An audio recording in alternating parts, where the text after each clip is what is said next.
Welcome to my YouTube channel, A Bundle of Faith. I'm Narissa, and as you've seen in the title, this is all about our IVF journey and our journey with infertility. If you haven't already, like and subscribe below and ring the bell for notifications because there will be a ton. My husband told me to do this months ago, and needless to say, I'm just now doing it.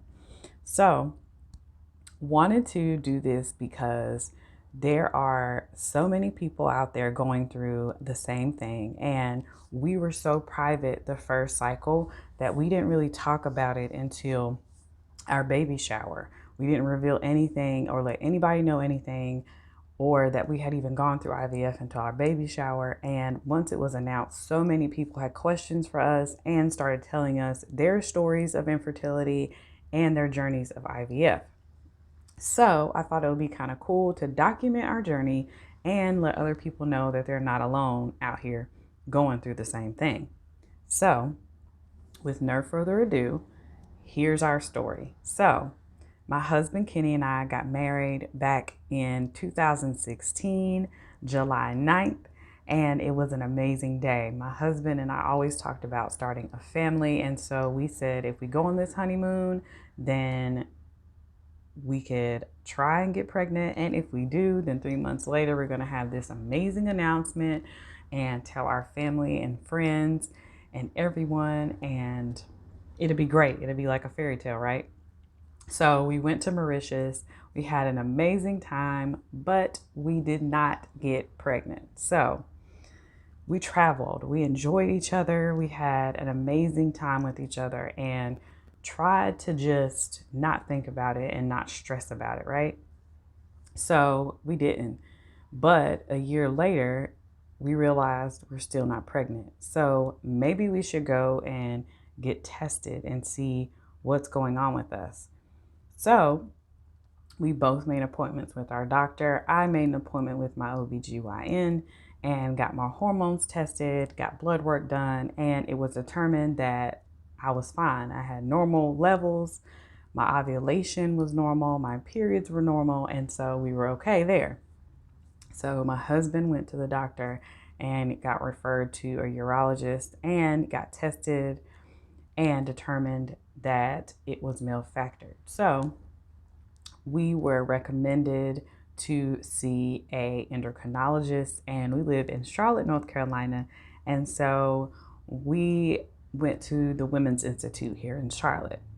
And our first appointment was January of 2018, and we had no idea what to expect. We went in, I can't say blind, but sort of. We didn't know what was going on, what was best for us, what we were going to do, how everything worked. So we determined through that consultation that we were going to do IVF because that was the best option for us. And we were going to do ICSI and assisted hatching. So ICSI is basically when they take the woman's egg, the man's sperm, and inject the sperm into the egg to create an embryo. So our endocrinologist thought that would be the best option for us, and we moved forward. So in May of 2018, we started the full process. I had gotten previous testing to check my AMH levels or my egg reserves, and everything was fine. At the time, it was 3.59, so my numbers were great, and we had a plan. So I started birth control in May of 2018. My husband gave me every single shot except one because he went out of town. I am not that girl. I don't give myself shots. I cannot do it for the life of me. It's terrifying and I can't do it.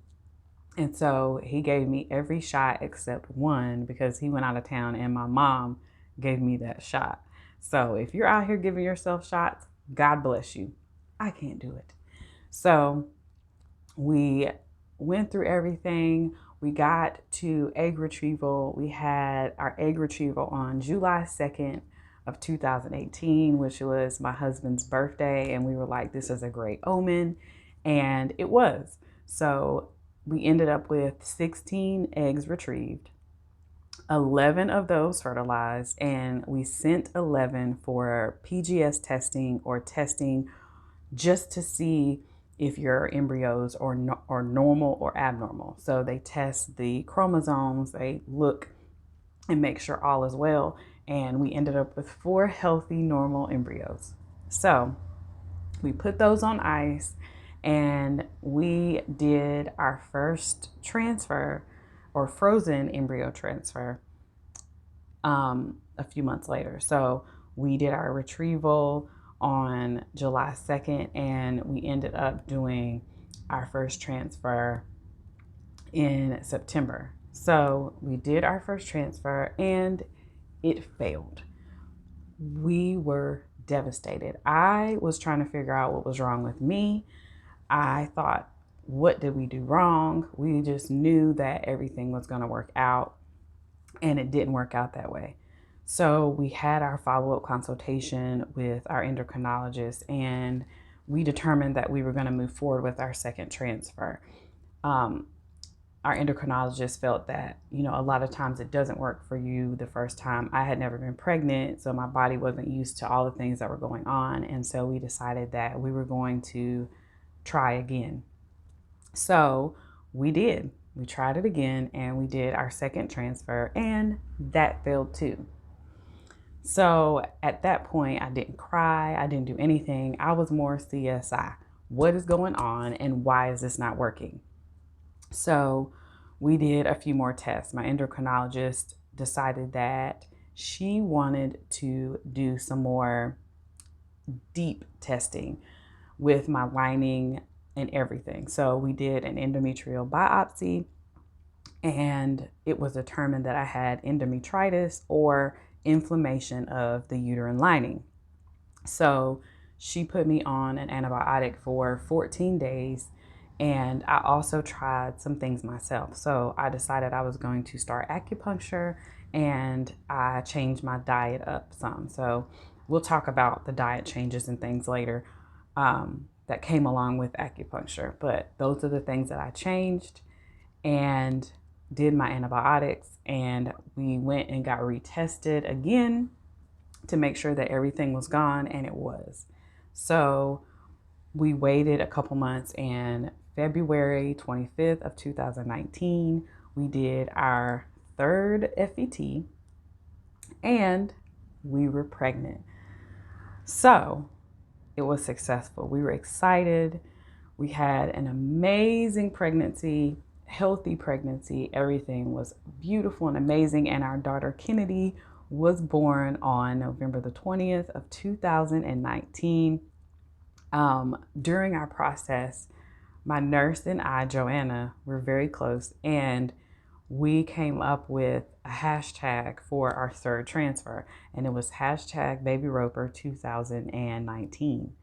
So that was our thing. We always said hashtag Baby Roper 2019. That was our thing. And so when she called and told us that we were pregnant, that's how she told me. She was just like, hashtag Baby Roper 2019. And I literally burst into tears. Like, I was so excited. I cried. It was just the best day. And we had an amazing pregnancy. We now, at that point, November 20th of 2019, had a beautiful daughter, and we were excited. And prior to getting pregnant with Kennedy, we determined that when she turned 1 year old, that we were going to do another FET, or frozen embryo transfer, because we wanted a second child and to give Kennedy a sibling. So after she turned 1, we called the endocrinologist, Dr.Usadi, and got ready for our second child. We were excited. We wanted to go ahead and do our fourth FET, because that was our last embryo out of the 4 that we got. And so January, we started the process. In February the 29th of 2021, this year, we did a transfer. And we went for our first beta, and the numbers came back 154.4. We were elated. We were so excited. We were just over the moon, because we were like, okay, this is our second baby. We're going to have our family of 4. Everything's good. We, had a positive test. So we went back for our second beta 2 days later, and the numbers dropped drastically. So it went from 154.4 to 106.4. And Dr. Usadi called. We had a whole conversation, and it was determined that we had a biochemical pregnancy, which is an early miscarriage. So our little embryo implanted but didn't stick around. So we weren't devastated, we were disappointed. And from that point, we decided and had talked about prior that if that was to happen, that we were going to do a second cycle of IVF. And so that's where we are now. So I wanted to document it and to show our process and where we came from and where we are. And now we're in our second IVF cycle. And we've started. I'm on day 5 of birth control, and we are set to do more testing very soon, actually this week. This morning, I actually have an appointment to go see Dr. Usadi for an endometrial biopsy to make sure all is well. And my husband has a semen analysis this week. So everything is just moving forward, and hopefully we will have a retrieval in April. And also, we're deciding if we're going to do a fresh transfer or another frozen embryo transfer down the line.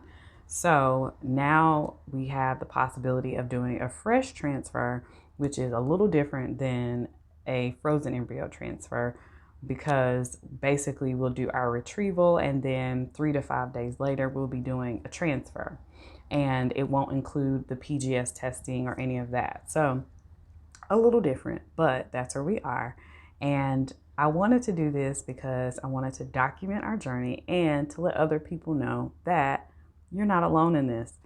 There's so many people that go through infertility and go through IVF or IUI or whatever procedure you decide to go through, but you're not alone in any of it.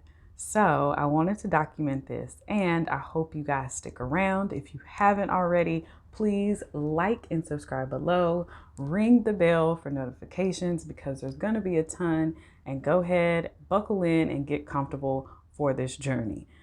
Again, welcome to A Bundle of Faith, and I hope you guys follow us on our journey to our second little one and Kennedy's sibling. She's going to be a great big sister. But that's where we started, and this is where we are. And thank you for following along. Please go ahead and ring that bell for your notifications, and please like and subscribe below. Talk to you guys later with some updates.